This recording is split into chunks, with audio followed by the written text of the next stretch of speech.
20ನೇ ತಾರೀಕು 7ನೇ ತಿಂಗಳು 2025 ರವಿವಾರದಂದು ಬೃಹತ್ ರಕ್ತದಾನ ಶಿಬಿರವನ್ನು ಮಾಡಲು ನಿರ್ಧರಿಸಿದ್ದೀವಿ.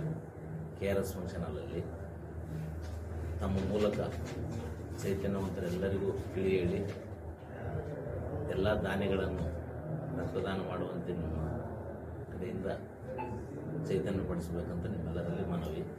ಹಾಗೆಯೇ ಈ ರಕ್ತದಾನಿಗಳಿಗೆ ರಕ್ತದಾನ ಮಾಡೋದ್ರಿಂದ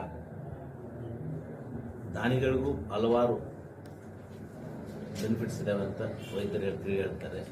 ಅವರು ಕೊಲೆಸ್ಟ್ರಾಲ್ ಕಡಿಮೆ ಆಗ್ತದೆ, ಆದಮೇಲೆ ಹೊಸ ರಕ್ತ ವೃದ್ಧಿ ಆಗ್ತದೆ, ಇನ್ನೂ ಹಲವಾರು ರಕ್ತದಾನಿಗಳಿಗೂ ಬೆನಿಫಿಟ್ಸ್ ಇದ್ದಾವೆ ಅಂತ ಹೇಳ್ತಾರೆ. ಅದನ್ನು ನಿಮ್ಮ ಮೂಲಕ ರಕ್ತದಾನಿಗಳಿಗೆ ತಿಳಿ ಹೇಳಿ ಚೈತನ್ಯಪಡಿಸಿ ನಮ್ಮ ರಕ್ತದಾನ ಶಿಬಿರವನ್ನು ವಿಜಯವಂತಗೊಳಿಸುವಂತ ನಿಮ್ಮ ಮೂಲಕ ಎಲ್ಲರಲ್ಲಿ ವಿನಂತಿ.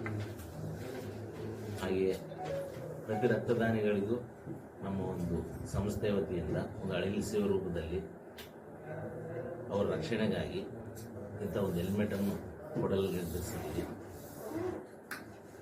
ಅವರು ರಕ್ತದಾನದಿಂದ 40 ಜನಕ್ಕೆ ಒಳ್ಳೆಯದಾಗ್ತದೆ. ಆ ಒಂದು ರೂಪದಲ್ಲಿ ಅವರಿಗೆ ಚೈತನ್ಯ ಇರಂಗೆ ಈ ಒಂದು ಸಾರಿಗೆ ವ್ಯವಸ್ಥೆ ಚೈತನ್ಯ ತರಲು ಪ್ರತಿಯೊಬ್ಬರಿಗೂ ರಕ್ತದಾನಿಗಳಿಗೆ ಹೆಲ್ಮೆಟ್ ಕೊಡಲು ನಿರ್ಧರಿಸಿದ್ವಿ. ಈ ಮೂಲಕ ನೀವೆಲ್ಲರೂ ಪ್ರಯಾಣ ಸುರಕ್ಷತೆ ಹಾಗೂ ರಕ್ತದಾನದಿಂದ ಆಗುವ ಉಪಯೋಗಗಳನ್ನು ನಿಮ್ಮ ಮೂಲಕ ಎಲ್ಲರಿಗೂ ತಿಳಿಯಬೇಕಂತ ನಿಮ್ಮಲ್ಲಿ ವಿನಮ್ರತೆಯಿಂದ ವಿನಂತಿಸಿಕೊಳ್ಳುತ್ತೇನೆ. ಶ್ರೀರಾಮರಾಜ್.